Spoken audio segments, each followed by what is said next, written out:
কণিকা Tabassum Naomi. আমার আব্বু এখানে সেনাবাহিনীতে জব করে, তো আমরা কিতে আসছি ক্যান্টনমেন্টে। আগে এসেছেন কিনা? হ্যাঁ, আগেও এসেছি অনেকবার, 4বার, এই নিয়ে 5বার আসলাম। 5 বার আসছেন। হ্যাঁ। 5 বারে পরিবর্তনটা কি দেখেছেন, যা সাধারণ মানুষ এবং পর্যটকদের দৃষ্টি আকর্ষণ করবে? হ্যাঁ, এখন যেহেতু ঈদের সিজন, অনেক মানুষ, তো মানে মানুষের ভিড় অনেক মজা লাগে, কারণ সমুদ্র ভালো লাগে, অনেক বিশাল, মন একদম মানে শান্ত হয়ে যায় এমন। এই জন্য বারবার আসা, আরও আসবো, আর অনেক ভালো লাগে এখানে আসলে। আসলে কক্সবাজারে এসে বাজে অভিজ্ঞতা কি হয়েছে, যা সাধারণ মানুষকে সতর্ক করে দিতে চাইবেন? বাজে অভিজ্ঞতা হচ্ছে গিয়ে, যখন জোয়ার আসে তখন মানুষকে দেখি অনেক দূর দূর থাকে, তো এই ক্ষেত্রে অনেকে মানে চলে যায় ঢেউয়ের সাথে, তারপর মারা যায়। এটা অনেক মানে খারাপ লাগে যে না, ওরা কেন ওইখানে গেল, তারপর মারা গেল, এরকম নিউজগুলো শুনি অনেক খারাপ লাগে যে আমরা তো যাই ওখানে, তো আমরা তো অত দূর যাই না। তো আমি বলবো যে এত দূর যাওয়ার দরকার নেই, যতটুকু সীমাবদ্ধতা অতটুকু পর্যন্ত থাকেই ভালো। হোটেল আর খাওয়া দাওয়ার বিষয়ে যদি বলেন?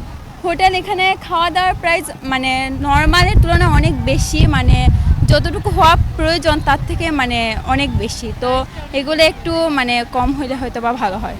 হ্যাঁ, আর আপনার আর মানে যেখানে আমরা মানে 10 টাকার জিনিস কিনি, এখানে আসে 20 টাকা দিয়ে কিনতে হয়, মানে এগুলোর প্রাইস অনেক বেশি তুলনামূলক। আপনার কেমন লাগছে ফ্যামিলি নিয়ে? হ্যাঁ, খুব ভালো লাগতেছে। আমার হাজব্যান্ড এখানে রামু ক্যান্টনমেন্টে আছে, সিনিয়র ওয়ারেন্ট অফিসার। আমার কাছে খুব ভালোই লাগতেছে।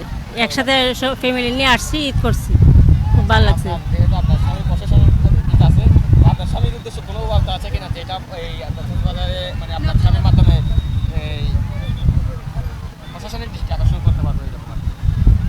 মানে আপনার দেখা, আপনার ব্যক্তিগতভাবে যেটা খারাপ লেগেছে সেটা কি বলতে পারেন? না, খারাপ তো লাগে না, সবাই এনজয় করতেছে, মজা করতেছে, এটা তো ভালো লাগতেছে। খুবই ভালো লাগে। হ্যাঁ, সর্বশেষ যারা আসবে তাদের উদ্দেশ্যে কোনো কিছু বলতে চাই? তাদের উদ্দেশ্যে বলবো তারা আসুক, এসে দেখুক কিরম লাগে, ভালো লাগে। এই যে বাতাস, সাগরের বাতাসটা খুব ভালো লাগে, এমনি মনটা তৃপ্তি পায়। কক্সবাজার মানুষ কেন আসে? ওই যে সাগর পাড়ে ঘুরতে, গোসল করতে, বাতাস অনুভব করতে ভালো লাগে। হ্যাঁ, আচ্ছা, ধন্যবাদ। ওকে।